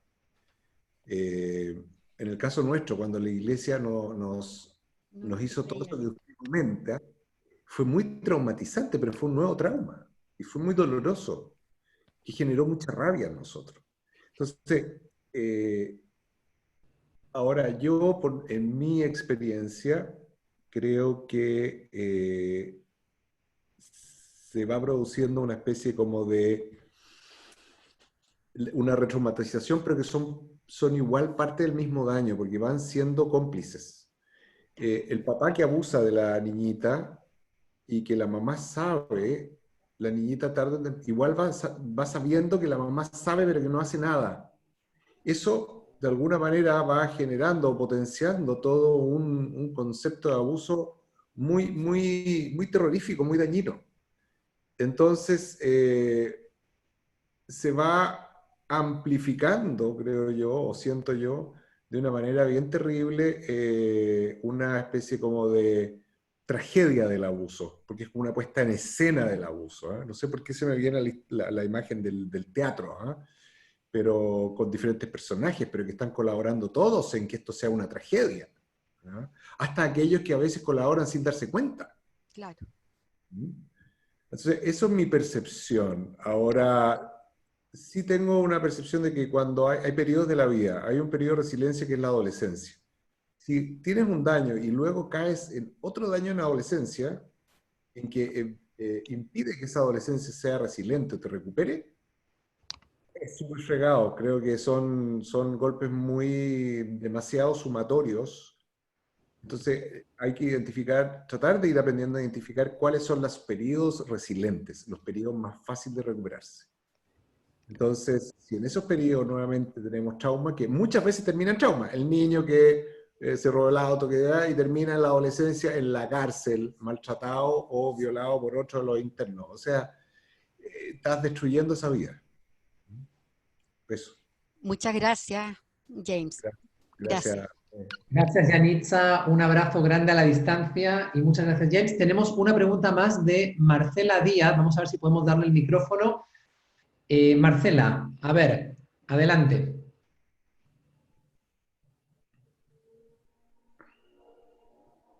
Marcela, ¿nos oyes?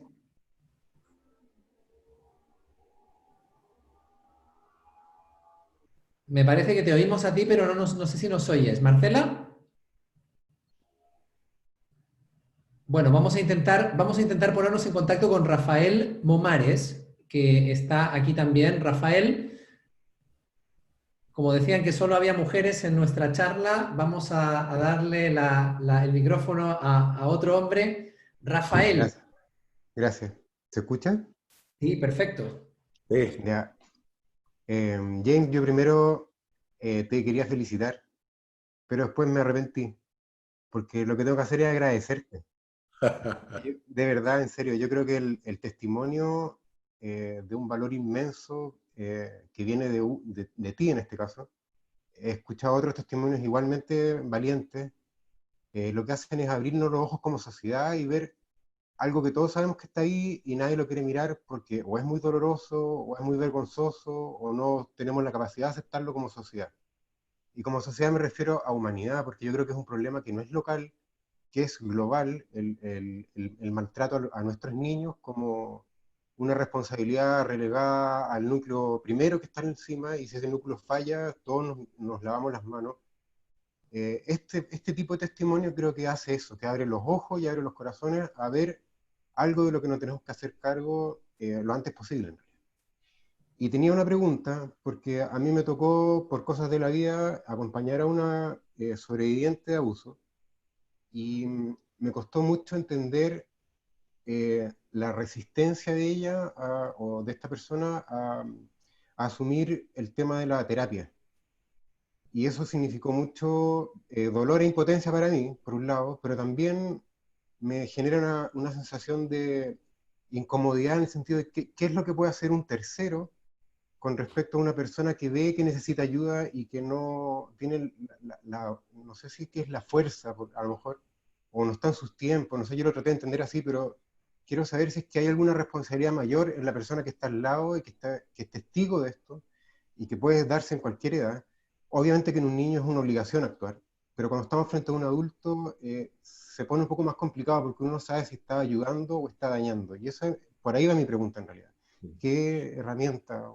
Es una preciosa pregunta. Te agradezco mucho todo lo que has comentado y es muy bonita la pregunta porque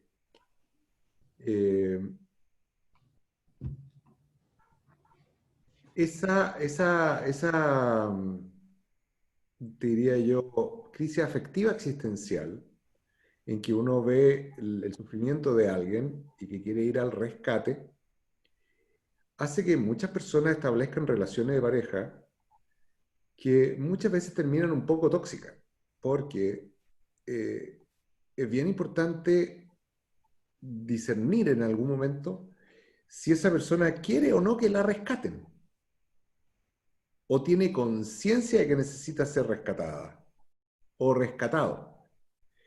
Porque si la persona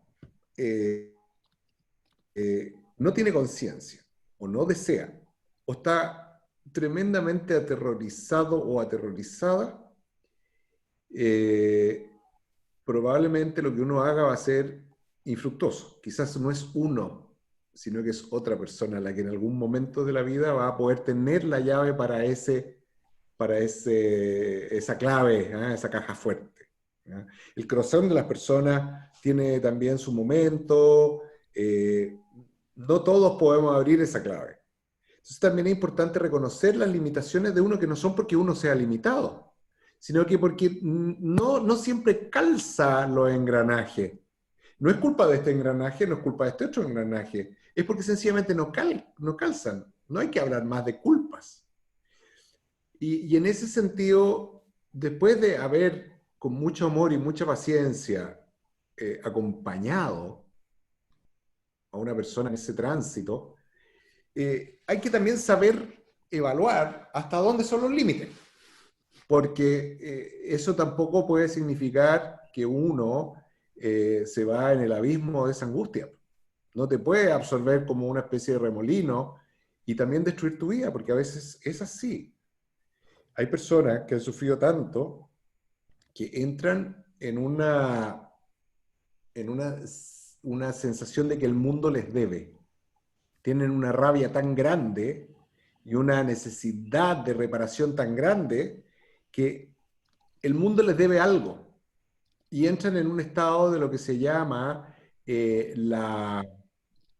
¿cómo te diría yo? El comportamiento o el actuar victimal. O sea, la persona hace una especie de carrera victimaria de su vida como víctima. Porque nunca va a poder ser compensado o compensada. Hagas lo que hagas, nos podemos llegar a transformar en barriles sin fondo. Y lamentablemente hay que saber identificar eso. Ahora, yo creo que una persona que se niega, habiendo tenido, reconociendo eventos traumáticos serios, que se niega a priori a terapia, tiene poco futuro. Y lamentablemente parte de la historia de esta tragedia es que hay personas que no van a recuperarse, así como hay las que se recuperan. Y eso nosotros tenemos que estar en condiciones de aceptarlo. Es una aceptación. Porque no somos los Megaman, no somos Supermanes, no podemos, ni Supermanas, no podemos estar salvando a todo el mundo. Si al final cada uno se salva por sí mismo, acepta o no acepta la ayuda de los otros, pero si uno no se quiere mejorar, no se va a mejorar. Así que eso es lo que te podría decir, que te cuides, hay que cuidarse también, porque uno también tiene un niño. Muchas gracias Rafael por tu pregunta, gracias James. Tenemos las últimas dos preguntas de micrófono, pero antes tenemos una pregunta de Marcela Díaz que no le funcionaba el micrófono. Nico. Así es, nos escribe por el chat y explica que tuvo algún inconveniente con el micrófono y nos escribe. Mi pregunta se trata sobre, luego de saber que hay una evolución en el desarrollo del niño, me gustaría saber desde qué edad es importante que los niños reciban una educación sexual integral, a raíz del tan polémico proyecto de ley de educación sexual infantil que se discute en las redes sociales. Muy buena presentación y muchas gracias. Mira, te agradezco muchísimo. No te agradezco la pregunta porque es muy difícil. Y la verdad es que yo no tengo las herramientas suficientes ni el conocimiento suficiente para poder dar un consejo sobre eso. Porque hay varios factores que influyen y que me ameritan mucho análisis, mucho pensamiento. Uno es las condiciones de los niños. No todos los niños a los 5 años responden o tienen una visión del mundo similar, a pesar de que puedan pasar etapas similares de crecimiento. No todos la pasan a la misma edad. Muchos sencillamente no se les cruza por la mente o no quieren o no se ha dado la situación de esta especie como de develación del sentido de la sexualidad, que es un sentido muy adulto. Nosotros tratamos de meterle los conceptos de sexualidad a los niños cuando son conceptos adultos. Para el niño la sexualidad es una cosa lúdica, descubrirse, tocarse, sentir sensaciones, pero no tiene la connotación que tiene en el adulto. Entonces, por eso yo la verdad me siento considerando tantos factores como además qué es lo que uno quiere enseñar, qué es lo que es una educación sexual, cuando la sexualidad es algo que está lleno de emotividad, de alegría, de juego, de tanta cosa que hoy en día se ha perdido. Entonces, yo sinceramente lo tengo como una gran pregunta de la crianza de mis niños, que tengo 2 chicos todavía, no sé cómo lo hice con los grandes, pero algo tan maravilloso como la sexualidad, que es fuente de maravillas, eh, de verdad que yo no sé, no sabría contestarte en qué momento, ni cuándo, ni cómo. ¿Ah? Creo que hay un tema conceptual de fondo que todavía no se toca. Buena pregunta, difícil de responder, como bien dices, y vamos a activar el micrófono a Patricia Lío, que está esperando en línea. Patricia, ¿nos escuchas? ¿Me escuchan? Perfecto. Ah, Adelante, súper. Patricia, bienvenida. Hola James, hola a todos y todas. Bueno, a propósito de todo lo que, de toda esta clase, ¿cierto? Es que a mí me hicieron mucho sentido muchas cosas que me han pasado a mí personalmente. Yo soy hija de una mujer violada desde los 6 años. Por lo tanto, vivimos una historia de vida súper dura en ese aspecto. Ella queda embarazada a los 14 años de gemelas. Y ahí es donde quiero llegar. Yo tengo una enfermedad crónica autoinmune. Entonces todo me va cuadrando, a propósito de lo que decía. Porque ella no tiene nada. Ella tiene una forma muy diferente de ver la vida a mí. Ay, mi hijo está cantando. Y yo soy muy emocional y de repente muy débil en ese aspecto.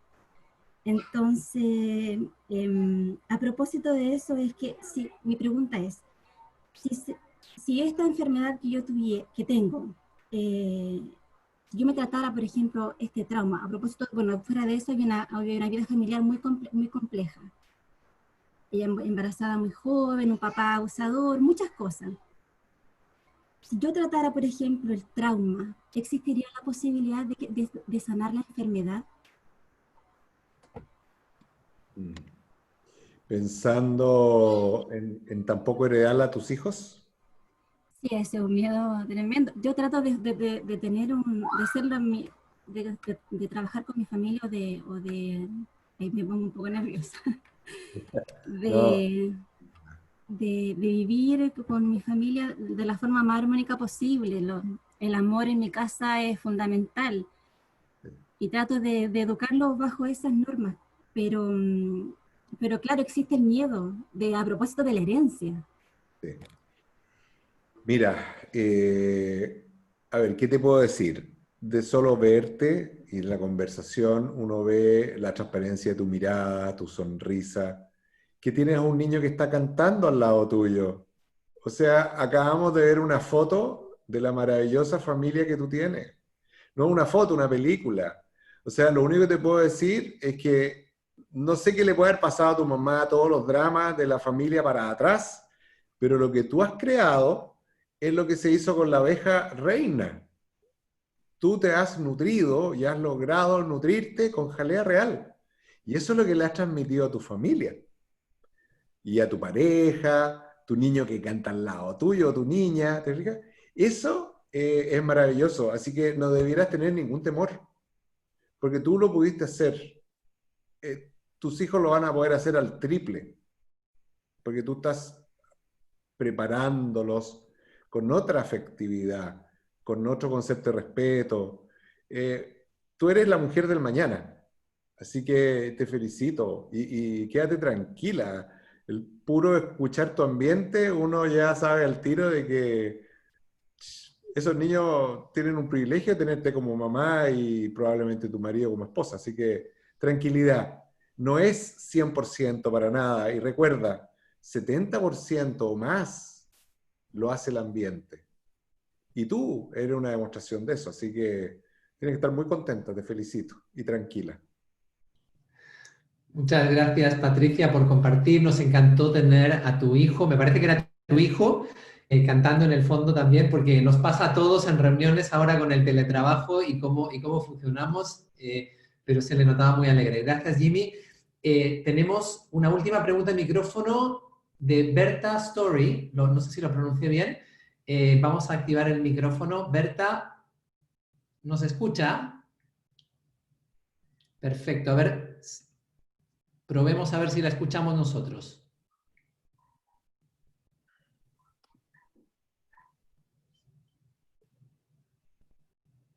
Vamos a ver si logramos conectar con Berta.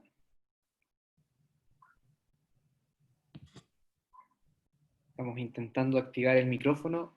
Hay un Sí. pequeño problema. No se preocupe, Berta, nosotros lo activamos para usted. Usted no tiene que tocar nada, nosotros lo vamos a activar.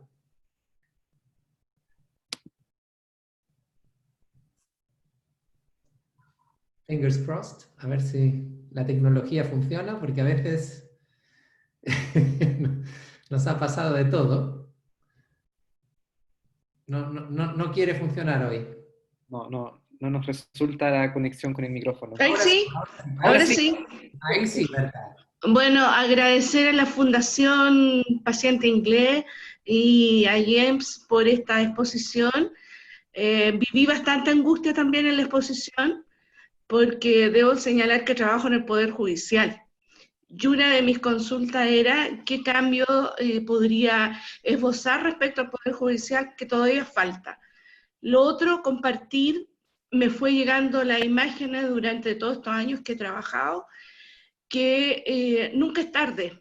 Recuerdo una investigación en la que asumí la responsabilidad de abuso sexual reiterado a muchos niños, y el juez me pidió que tenía que llevar adultos que testificaran lo que ellos habían vivido en esa residencia. Y con una colega logramos contactar varios adultos que habían sido abusados. Terminó la audiencia y nunca en mi vida voy a olvidar cómo esos adultos, esos hombres, los abrazamos y lloraban porque pensaron que nunca iban a poder hablar de lo que habían vivido. Eso es como, nunca es tarde, siempre es posible develar y siempre es posible recibir a lo mejor no una terapia, porque es la gran deuda en nuestro país, la salud mental, sino que recibir también un abrazo. Y lo otro que yo quería también compartir es el hecho de que, si bien es cierto, los niños viven el abuso, lo traumático también trasciende a todo el grupo familiar. Entonces no hay que desconocer que a veces a esos padres o a esa madre tiene también otros problemas adicionales en la vida sexual, por ejemplo, se paralizan. Y en ese sentido, yo quisiera saber si la fundación que ustedes comparten o donde trabajan, ¿qué ideas dan para que efectivamente exista una política en nuestro país en favor de la adolescencia, de la infancia? ¿Qué nos falta como país para lograr aquello? Eso, muchas gracias. Muchas gracias a usted por su testimonio, fantástico. Uy, perdón, que voy a tomar la pregunta. Creo que los problemas me nace poder transformar un problema que uno quisiera meter en un casillero dentro del Estado, como puede ser un Sename o alguna cosa, en un tema transversal, en un tema en el cual todos los estamentos del Estado tuvieran que involucrarse. Porque pienso hoy en día en más que una casa de acogida, hay niños que son retirados de su madre o de sus padres porque no tienen condiciones económicas. Entonces, en vez de retirar ese niño y traumatizarlo, ¿por qué no intervenir esa familia y apoyarla? ¿Por qué no llevar la comida a esa familia? Es de llevarme al niño a comer solo. Porque las familias también se nutren de los niños en el buen sentido de la palabra. Entonces, ¿por qué no darle donde vivir, donde dormir? Eso también tendría que ver con el Ministerio de Vivienda y Urbanismo, por ejemplo.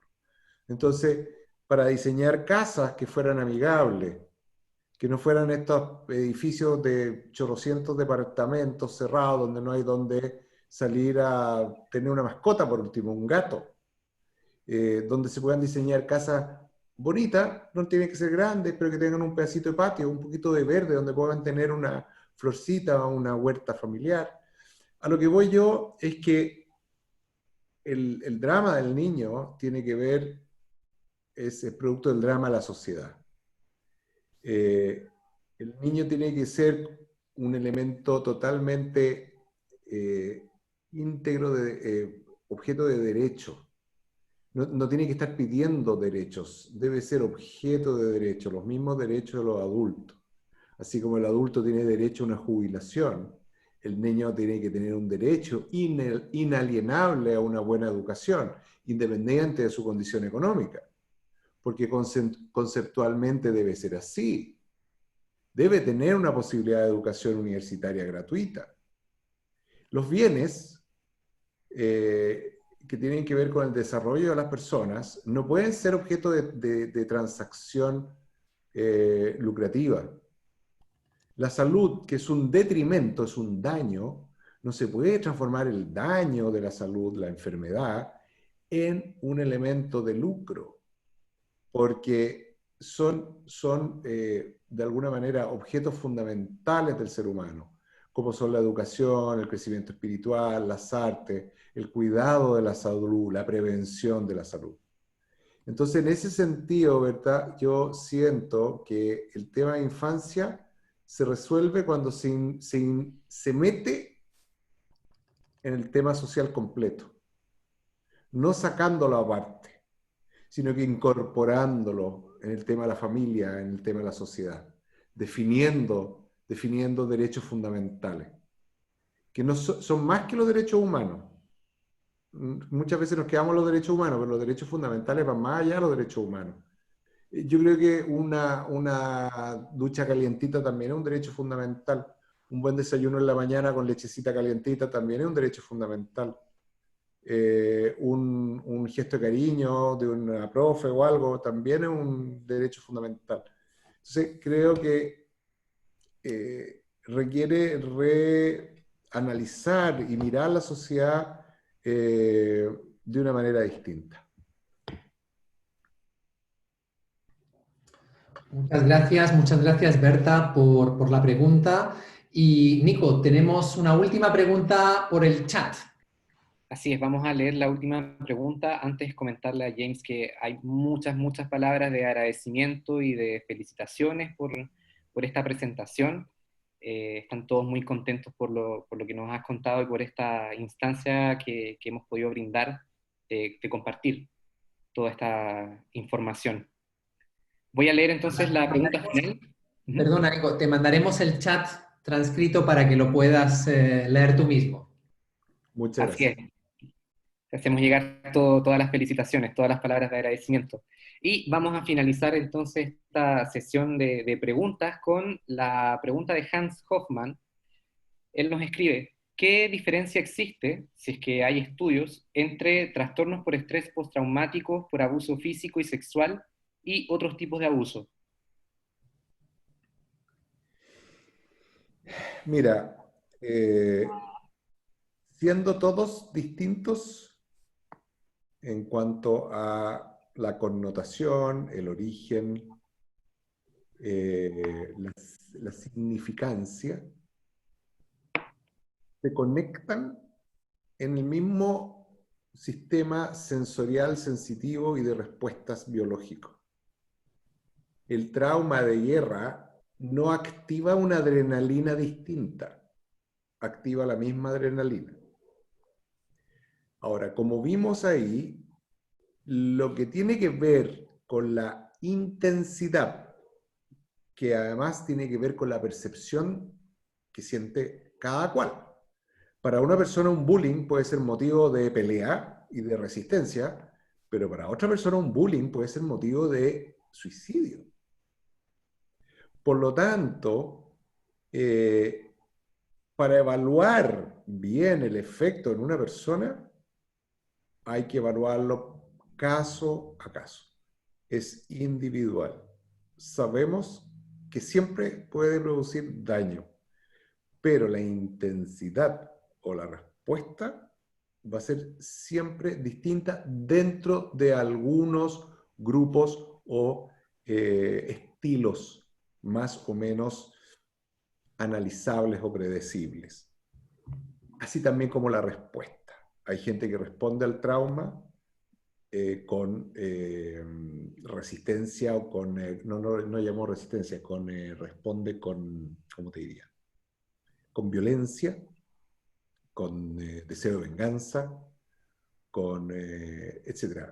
Y hay otras personas que responden al trauma con depresión, se alienan y terminan mal, intentan suicidio, y otros que responden al trauma con deseos de recuperación y resiliencia. Uno de los grandes incógnitas para mí, y lo pienso muchas veces, es ¿dónde está la diferencia entre aquellas personas que responden de una manera constructiva y resiliente, de aquellas que se desaniman completamente, y de aquellas que responden con ira y venganza y deseo de seguir en una carrera victimaria? Eso para mí es una gran incógnita, pero lo que les quiero decir es que volvemos a lo biológico. El cuerpo humano, si tú le pegas con un martillo en el brazo, o le pegas con un bate de béisbol en el brazo, o le pegas con una persona que te pegó un cabezazo en el brazo, o te pegaste tú contra la esquina de la muralla en el brazo, siempre te va a dar un moretón. Independiente de que tú culpes al moretón porque te pegaste con la muralla o porque vino otro y te pegó. Eso le va a dar lo que es el aspecto de la connotación. Pero físicamente, el efecto, si es repetido, si es intenso, si como vimos es cuando tú eres pequeño, va aumentando los grados de intensidad. Eso. Muchas gracias Hans por tu pregunta, gracias Jimmy. Y bien, vamos aunque nos gustaría seguir conversando contigo y tú has sido realmente primo, generosísimo con tu tiempo, vamos a traer esto a una conclusión y a cerrarlo. Quiero, junto con Nicolás, que realmente ha sido la persona que ha organizado todo esto, así que yo creo que Nicolás se merece una ronda de aplausos porque como colaborador de comunicaciones en la Fundación realmente ha hecho un trabajo estupendo. Quiero agradecerte, Jimmy, por tu valentía. Por supuesto, eres you're my number one hero, así que tú ya lo sabes.